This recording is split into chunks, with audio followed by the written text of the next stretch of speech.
SIS MELLY. Leo kundiwe. Moroi. Uri right. Komuripo.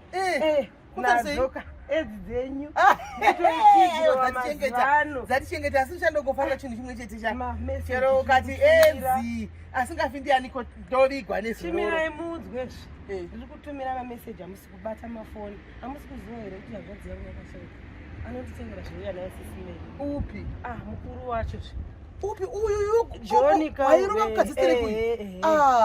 Ndati pamwe muchanditumirawo zvekamari Kenya. Aiwa nenda mwasikana iwa zvemari mazano mari iri kunetsa takuda kuenda.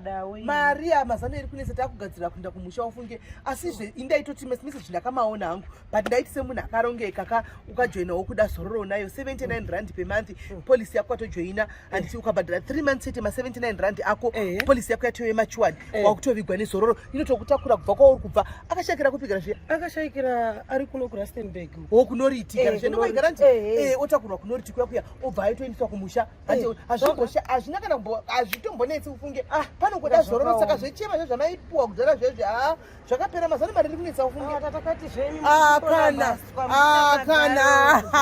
aperi zvekumhanya kupera hawo aperi zvekumhanya asi iwe bhuya kuti ndoda kupa zviva tishite zororo wona ungofamba dumburu uri wakutengesa iwe wakusiya dumburu riri pashi yakuno ndikupiwa motorika kodi mochimotibetsera neyo kuno iyo ichakumotivheta kuti ujoine ndikiri ujoine zororo motongoviga kuno asikana moti ndikangabvisa mazununu neyomarosa mutogwa ndanzi pabvise mari ndokwana aunokwana ndichagotowana hembe utengesa mabharana pakuru nemadzako ukafamba dumburu riri pashi kudai pane zvakutengesa zvawakaviga mukati umu makuita mari kumazano emi kuno kana